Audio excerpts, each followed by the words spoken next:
नमस्कार मंडळी, आज आपण स्वयंपाक करणार नाही तर किचन घरामधली स्वच्छता करणार आहे. तर दसरा आले की आपल्या बायकांची कामं चालू होतात.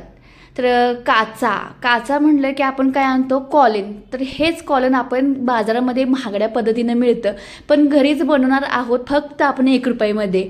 तर कोणताही शॅम्पू घ्यायचा, तो शॅम्पू घालायचा स्प्रेच्या बॉटलमध्ये, त्यामध्ये घालायचं 4-5 चमचे तेल आणि पाणी घालायचं. 1 चमच्याला म्हणजे अर्धी बॉटल एवढी भरेल असे, आणि ते आता स्प्रे मारून घ्यायचं. तुम्हाला दाखवते पुढेच कसं होतं ते.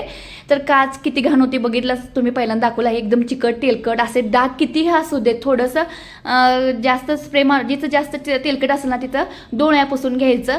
आणि जे थोडे घाण असतात तिथं थोडंसं तुम्ही घेतलं, स्प्रे मारून स्वच्छ पुसून घेतला तर एकदम अधिक कॉलिनपेक्षा भारी असं हे काम करतं.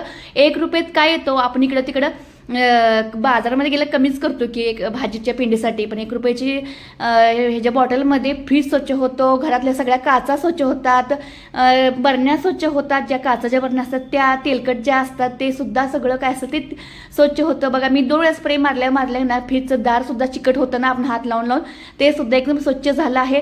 नक्कीच तुम्ही सुद्धा ह्या दसऱ्यामध्ये स्वच्छता काढली असेल तर ही ट्रिक वापरा आणि घरातली साफसफाई नक्कीच करा. मी सुद्धा अशाच पद्धतीनं ही ट्रिक वापरून घरातली सर्व काचेच्या गोष्टी, फ्रीज, TV आहे ती एकदम चमकवली आहे. तर एकदम चकचकीत अशी नवीन आणल्यासारखी दिसत होती. तर तुम्हाला ही ट्रिक माहीत असेल तर नक्की मला कमेंट करून सांगा. अगदी फायदेशीर आहे आपल्या स्त्रियांना. तर बघा फ्रीजसुद्धा स्वच्छ झाला. हे तेलकट डाग आहेत बघा, तुम्ही व्हिडिओमध्ये बघू शकताय.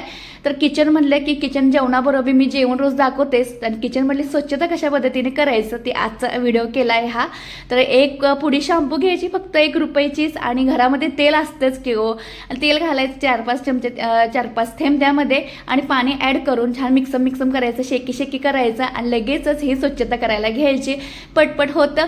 तेलकट कितीही डाग असतो ते जुने हे एकदमच स्वच्छ असे निघतात, एकदम चकचकीत असे. तुम्हाला व्हिडिओमध्ये बघताय ना, इकडलं दार कसं दिसतं आणि तिकडलं असं धुरकडल्यासारखं दिसतं आहे. एकदम काच, एकदम प्युअर काच अशी एकदम आरपार दिसत आहे.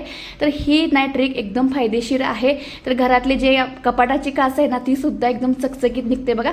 तर एकदम धुरकट अशी झालती. काल मी मिठाच्या पाण्याने सगळं हे करून पुसून घेतलं होतं सगळं घर, आणि काचा पुसण्यासाठी मी आज सगळं करणार होते.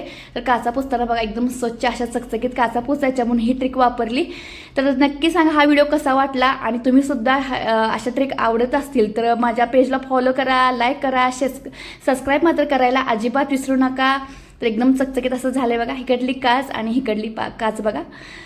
धन्यवाद.